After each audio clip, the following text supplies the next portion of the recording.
Welcome to my YouTube channel. تو ناظرین، آج ہم بات کریں گے محروم ڈرامے کی، جو کہ بہت ہی انٹرسٹنگ بن چکا ہے۔ تو آنے والی ایپیسوڈ کو دیکھنے کے لیے پہلے میرے چینل کو سبسکرائب کریں، لائک کریں، شیئر کریں، اور جو میرے چینل پر نیو ہے ان کو ویلکم، اور وہ لوگ فٹافٹ سے سبسکرائب کر کے کمنٹ سیکشن میں ضرور بتائیں۔ ناظرین، اب تو ساری حقیقت کھل چکی ہے۔ مظفر صاحب اور نسرین بیگم کو پتہ چل چکا ہے کہ دونوں ایک دوسرے کو مردہ سمجھتے رہے۔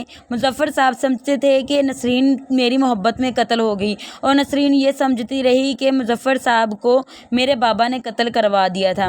جب میر صاحب کی حقیقت کھلی تو سب کی راز فاش ہو گئے، اور یہ بات پتہ چل چکی ہے کہ اس سب کے پیچھے میر صاحب کا ہی ہاتھ تھا۔ انہوں نے ساری دولت حاصل کرنے کے لیے سب ڈرامہ کیا اور نسرین بیگم کے باپ کو بھی قتل کروا دیا تاکہ ساری دولت پر قبضہ کر سکے۔ لیکن ان سب باتوں سے عمیر بے خبر ہے۔ وہ آج بھی اپنی ماں نسرین کو اس کا قصوروار سمجھتا ہے۔ تو ناظرین، آنے والی ایپیسوڈ میں آپ دیکھیں گے کہ میر صاحب کی بہن تو مرنے والی ہے، اور میر صاحب کے بھی برے دن شروع ہو چکے ہیں۔ وہ عمیر سے کہتا ہے کہ بیٹا، میں جانتا ہوں تم بہت زیادہ مصروف رہتے ہو، لیکن جب بھی تمہیں ٹائم ملے تو اپنی پھپھو کا ہسپتال میں پتہ ضرور لینے جانا۔ تو عمیر بہت زیادہ حیران ہوتا ہے کہ ہسپتال میں کیا ہوا ہے انہیں، جس پر میر زاہد کہتا ہے کہ تمہیں زویا نے نہیں بتایا۔ عمیر کہتا ہے مجھے تو کچھ نہیں پتا۔ اسی وقت وہاں پر زویا بھی آ جاتی ہے۔ عمیر زویا سے کہتا ہے کہ تم نے مجھے بتایا کیوں نہیں، ایٹ لیسٹ میں ان کا پتہ ہی لینے چلا جاتا۔ تو زویا کہتی ہے کہ میں نے سمجھا کہ تم بہت زیادہ مصروف رہتے ہو، اس لیے میں نے تمہیں بتایا نہیں کہ تم پریشان ہو جاؤ گے۔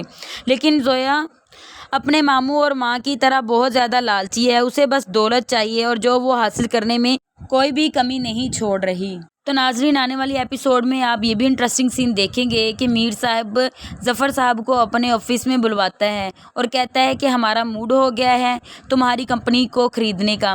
یہ بات سن کے مظفر صاحب کو بہت زیادہ غصہ آتا ہے اور کہتا ہے کہ تمہاری یہ باتیں چیخ چیخ کر بتا رہی ہیں کہ تم میر صاحب کی فیملی سے تو نہیں ہو سکتے۔ یہ سن کر میر زاہد کے تو پاؤں کے نیچے سے زمین ہی نکل جاتی ہے۔ مظفر صاحب کہتا ہے کہ تم ایک انتہائی سڑک چھاپ لگ رہے ہو، کیونکہ اب مظفر صاحب تو زاہد صاحب کی ساری حقیقت جان چکے ہیں۔ میر زاہد کہتا ہے کہ اپنی زبان کو قابو میں رکھ کر بات کرو، جس پر مظفر صاحب کہتے ہیں کہ میں تمہیں تمہارے انجام تک ضرور پہنچاؤں گا، بچ سکتے ہو تو بچ جاؤ۔ تو ناظرین، آپ کو محروم ڈرامے کی سٹوری کیسی لگتی ہے کمنٹ سیکشن میں ضرور بتائیں۔ اگر آپ میرے چینل پر نیو ہیں تو لائک کریں، شیئر کریں، کمنٹ کریں، اور سبسکرائب کرنا بھولنا نہیں۔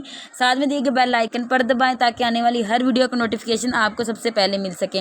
ہمارے انسٹاگرام، ٹک ٹاک اور فیس بک کو جوائن کریں، لنک میں ڈسکرپشن میں دے دوں گی۔